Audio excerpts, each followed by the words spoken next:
Will you regret moving to Japan?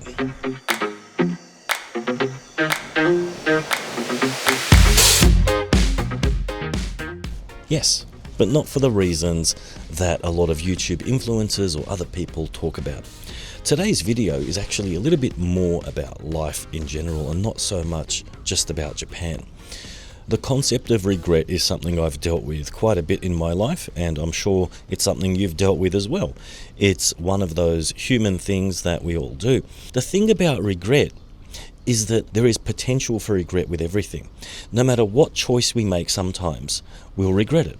If you want to get the yellow thing, you get the yellow one and you regret not getting the black one. If you get the black one, you sometimes think, if something doesn't go right or as expected, you go, damn, I wish I got the other one. So regret is something you're going to experience in some form, no matter what you do in life. And Japan is no exception. When things get tough, you're going to probably say, I wish I didn't come to Japan.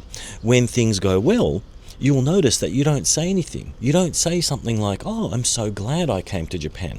I mean, you might sometimes, but we're more prone to say the negative or focus on the negatives. I think it's just part of our human experience. It is for me anyway. Please let me know if you're someone who never sees the negative in anything. It's a fantastic trait to have if you can always be positive. It's something that I've had to develop over time. I can still get very negative at times, and it's something I need to work on. And just looking around and talking to people around me and listening to everyone's stories, I can see that a lot of us have trouble in life. We're not alone. You might experience something that you think, oh, geez, this, like I have the worst luck and it couldn't happen to anyone else. Guess what? It does. It happens to almost everyone. The most successful person you know has probably had some of the worst times in their life. Some people are really, really good at not disclosing all of the hardships that they experience. They might either be ashamed to admit that they've failed in something, or they might have other reasons, maybe just privacy, or maybe they're just not comfortable for whatever reason. But believe me, everyone is battling something in their lives, and battling something is a very relative thing as well. What might seem easy to you might be very, very difficult for someone else. So I think there's that saying, isn't there, that says something like, be mindful when you're speaking with people because you don't know what battle they're fighting at the moment. People don't talk about all of the struggles that they're facing. Someone might have passed away. They might have lost their job. They might have just broken up with their partner. There are so many reasons that someone might be struggling in life. And when you're struggling, your brain doesn't function in optimal condition, and you sort of tend to look at things in a negative way, or you might say things that you don't mean, and things can get out of hand. I mean, and this is why I think moving to Japan, there's a lot of potential for having those thoughts. I wish I didn't come, or I really don't like this place, or why did I come here? Because you will face a lot of challenges here. It's not easy. A lot of people, think that, oh, it's going to be so nice, and it's not always the case. Life is life wherever you go. Life follows you with its problems. Life includes taxes, it includes payments, it includes work problems, relationship trouble. Wherever you go in life, that stuff comes with you. Yes, life in Japan, the way things work, the trains are on time, the toilets are clean. These are things I talk about sometimes in my videos. They're all true, and they do make life a bit nicer sometimes. They make things a bit easier sometimes. But these kinds of things, these kinds of fixes or, superficial type of things, they're just temporary. They're not going to completely take the pain away. You will eventually reach a point where you'll be like, oh, I've got the same problems that I had back home. So these things, life is life. It doesn't really change. You will regret coming to Japan, but if you don't come to Japan, you'll regret not coming. It's a catch-22, isn't it? You're going to have to take a pick, and believe me, whether or not you come or not come, you're going to find something. When life gets tough, you're going to be like, oh, I wish I did this, I wish I did that. I've been there so many times. I've been there so many times, and it's a waste of energy. It's stressful, it gets you depressed, it makes you feel unhappy about things. It's not a good place to be. So if you're there, I urge you to take a look into reframing things. Look it up. A friend got me onto this concept of reframing things, and it's just such a helpful exercise. Look into, how you can change the way that you look at something so that it looks a bit more positive. Because sometimes, or many times, we tend to frame things in a negative way because it's something that, something happened that we don't like or we're not happy with. And so it's only natural that we, what's the word I'm looking for? Rationalize things, I suppose. And so you rationalize things and you say, well, it must have happened because I'm really bad at X, Y, Z. Or it must have happened because everyone hates me. Because your brain tends to go for the easiest way out, the easiest explanation. Now, the easiest explanation isn't always the right one. So keep that in mind, because if you spend a bit of time and try to analyze what is actually going on, you might actually find out that there are things that you can do to change the situation. Believe me, I know more than anyone else that there are certain situations that you can't change, and it can be really challenging to reframe some things, because no matter how you look at certain things in life, it can be really, really hard. But there are ways, I think, that you can reframe things to find purpose, and that can put things in a bit of perspective. And even though there might not be something immediately visible as being positive, you'll find that having found some purpose in an event or an incident will help you to kind of step back a little and take into account that the present is not the only thing that matters. Okay, we tend to focus on the present, and that is a good thing in many cases. A lot of self-help books and articles and things remind us that we should focus on the present. And that is true. I mean, look, the present here is absolutely fantastic. It's a sunny day. The birds are singing.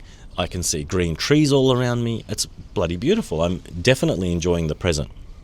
But when things get really tough, maybe it's not such a good thing to focus on the present then. And if you step back and look at the whole picture, you might see that a few steps ahead of now, things might actually be better because of what's happening now. There's a saying that I love repeating to myself. It's something I came up with when I was going through a lot of difficult times, is that the past was actually the present at some point. Okay? And the future will become the present as well, and then the past. So time is always moving through. And sometimes I look back and I think, geez, those were the good old days, And I find myself getting in this depressed mood where I'm kind of, regretting or thinking back and going, I wish I had done this or I wish I had done that because those were the days, And then I thought about it a bit deeper and I thought, you know what, at that time, I actually didn't think it was so good. It was just normal, and at times it was even crap. But when I'm in the present, looking back at that time, it looks nice, or it feels like it was a perfect time and that it couldn't be any better and now it's worse or something like that. So I keep in mind and I remind myself that the present is going to be the past tomorrow. And tomorrow I might look back at today and say, you know what, those were the days and I'm actually having a great day. So, there are a lot of ways you can reframe things. It's important to take into consideration how things will pan out over the long term. The present isn't always measured in a millisecond. Even the millisecond has a start and an end point, because you can break a millisecond up into even smaller units if you want to. So maybe measure the present as a larger unit of time. You can look at this month as the present, or you can look at this year as the present. Okay, so today might be crap, but next month might be amazing. And if you take this year as being the present, then you'll see that the whole of the year is actually not a bad one. looking at things a day at a time or an hour at a time or a minute at a time really doesn't help sometimes. People in finance, not that I'm in finance, but I've heard stories. People in finance who deal with stocks and stock prices that go up and down every second, they get very stressed if they keep looking at the stock price every single second. And if they just ignore their screen and they look at it every year, or maybe that's a bit too long for someone who was looking at it every second. But let's say they look at it every month instead of every second. And if every month it's going up, then what were they worried about? What were they stressed about? And I think life can be very similar in some ways. So make sure that you develop this skill of zooming in and zooming out of your present condition. It's a skill that I still work on. I'm now about 45 years old, and I would have thought that I'd have developed this skill a bit more by now, but I think it's something that we all develop at different ages maybe, and it's maybe some people don't even reach it, because I've certainly met some people in their older years who seem like they haven't figured out a lot of basic stuff yet either. So it's different for everyone, but it's important to continue working on these things. Everyone's got their reasons why they are still figuring things out. There are a lot of things I'm sure that people had figured out at the age of 25 that I still haven't figured out. For example, the importance of exercise and eating healthily. It's still something I'm working on. I'm sure I'll get there eventually, but we'll see. So yes, that's all I had for my video today, and I just wanted to share my experience with that. And I wish you luck if you're planning on coming to Japan or staying where you are.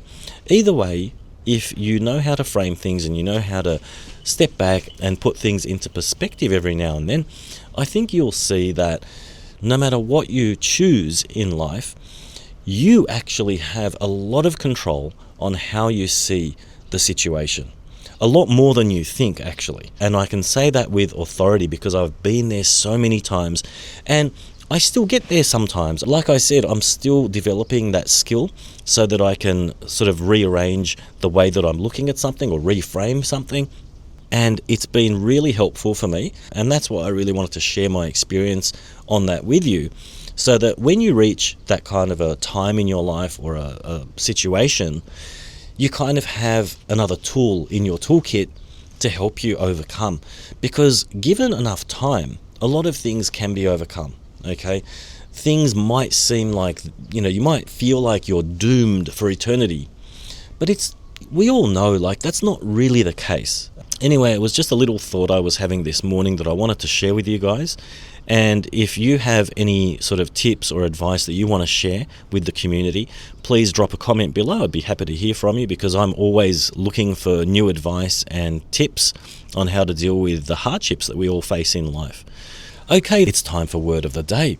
If you're new, by the way, this is something I do in every video, or almost every video, where I teach a Japanese word related to what we've spoken about. And today's Word of the Day is going to be norikoeru, which means to overcome. I'll put the word up on the screen as always, and I'll be putting it on my website and on my X and Instagram feeds if you want to catch me over there as well. Okay, so norikoeru is something that you'll actually hear quite a bit. It's a very common word, and it's probably something you should have in your toolbox, because I'm sure it'll come in handy. Okay, that brings me to the end of the episode. Thanks very much for staying with me if you're still here.